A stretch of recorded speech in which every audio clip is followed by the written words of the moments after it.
Algú s'ha plantejat mai si es pot dissenyar una cultura sencera a propòsit?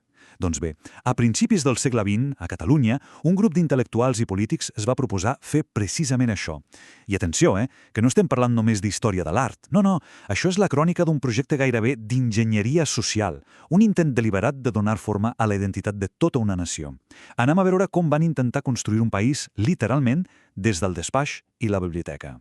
Per entendre el noucentisme, el primer que hem de fer és entendre contra què lluitava, d'on sortia. Imagineu-vos un combat. A una banda del ring tenim el modernisme, pura explosió individualista, bohemi, de vegades desordenat, ple de vida, sí, però caòtic. I a l'altra banda, doncs el seu arxienemic, el noucentisme, tot el contrari, cívic, ordenat, racional, amb la vista posada en l'harmonia clàssica. Era, vaja, un xoc de trens. Dues maneres totalment oposades d'entendre el món i Catalunya. I és que el noucentisme no apareix perquè sí, Sorgeix com una reacció directa a allò que els seus impulsors veien com el caos, el desordre, la subjectivitat desfermada del modernisme. Pensem en el moment històric, principis del segle XX.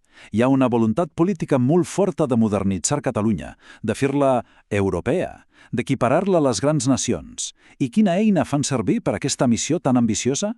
Doncs la cultura. La idea era clara. Per a construir una societat sòlida, primer calia una cultura sòlida, ordenada i moderna. Però que quedi clar, això no era una simple moda artística, ni de bon tros. El noucentisme era tota una filosofia, amb un pla director, un full de ruta molt i molt clar. Tenien molt ben definits els valors de la societat que volien crear. I quins eren aquests valors? Doncs bé, aquí els tenim. Penseu en oposats al modernisme. On hi havia caos, ells posaven ordre i mesura. On hi havia emoció desbordada, ells posaven racionalitat. I per sobre de tot, conceptes com la claritat, la civilitat i una mirada constant al món clàssic, a l'harmonia de Grècia i Roma. El Mediterrani vaja com a símbol d'aquest ideal d'equilibri. Al cor de tot això hi ha una idea que és potentíssima, gairebé radical, l'arbitrarisme. Què vol dir això? Doncs, bàsicament, que la realitat no és una cosa que ens hem de limitar a observar o a copiar, no? La realitat es pot, i s'ha, de modelar. Tenim el poder i gairebé l'obligació de dissenyar un món millor, més ordenat i més vell a través de la nostra intel·ligència i la nostra voluntat. Aquesta frase us resumeix a la perfecció. És brutal. L'artista no ha de pintar el món tal com és, sinó com hauria de ser. O sigui, la cultura no és un mirall que reflecteix la realitat, és un martell i un cisell per esculpir la societat ideal. És una declaració d'intencions, amb una força tremenda. Molt bé, ja tenim la filosofia. Però ara anem al gra. Passem de les idees abstractes al projecte polític real. Perquè, no ens enganyem, el noucentisme era, en el fons, exactament això. Una eina al servei de la construcció nacional. I la seva línia de temps ho deixa claríssim. Està totalment enganxada a la política. Neix com a moviment definitiu al 1906. Després, al 1914, troba el seu gran aliat, la Mancomunitat de Catalunya, que li dona un suport institucional i uns recursos enormes. I al final, doncs també polític.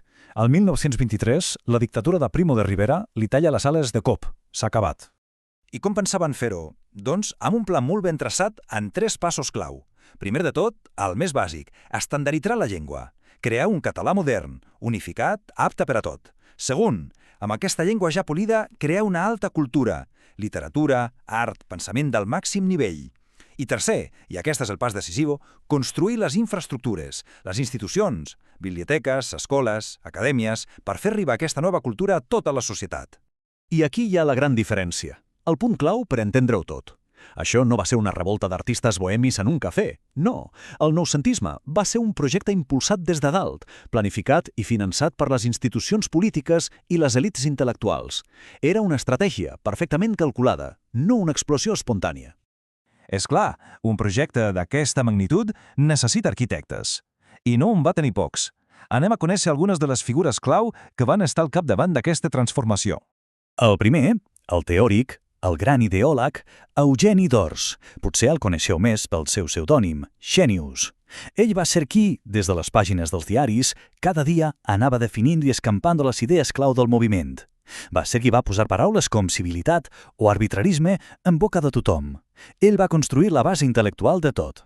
Després, a la literatura, tenim el poeta per excel·lència, Josep Carner, anomenat el príncip dels poetes. La seva poesia és, la materialització de l'ideal noucentista. Una llengua culta, refinada, una perfecció formal gairebé matemàtica, un equilibri exquisit. És el noucentisme fet vers. Però si parlem de llegat, de coses que han quedat per sempre, potser no hi ha ningú més important que Pompeu Fabra. Fabra va ser literalment l'arquitecte del català modern. Va agafar la llengua, la va ordenar, la va sistematitzar i li va donar les eines que necessitava, una gramàtica, un diccionari, per ser una llengua de cultura moderna, a l'altura de qualsevol altra Europa. I el resultat de tota aquesta feina gegantina? Doncs es pot resumir en un sol número. 1. Una única llengua catalana, moderna, estàndard per a tothom. La feina de Fabra va ser absolutament monumental i és un llegat que, evidentment, arriba fins als nostres dies. Com hem vist, l'etapa d'hegemonia del noucentisme va tenir un final clar. Però, i aquí ve el més interessant, la seva influència va ser molt més duradora. Anem a veure com. Tot i la seva mort oficial, el projecte va acabar triomfant en molts aspectes. Per què es va acabar, doncs? Bé, va ser una barreja de coses. Per una banda, al cop de gràcia, claríssim, la dictadura de Primo de Rivera al 1923, que ho va desmantellar tot.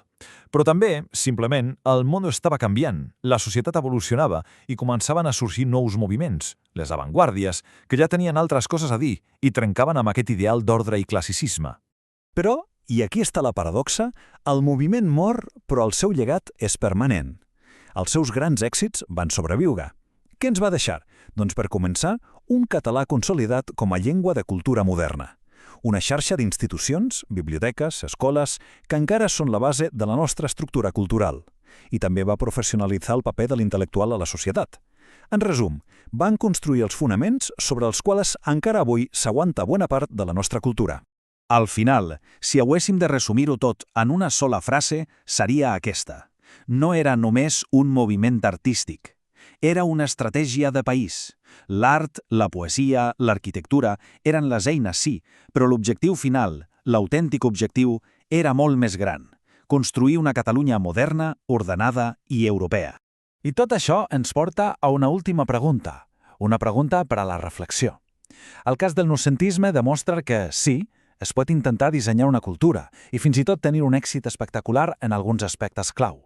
Però la pregunta de fons és, fins a quin punt es pot realment planificar l'ànima d'un poble? Es pot dissenyar la cultura des d'un despatx? La qüestió, evidentment, queda oberta.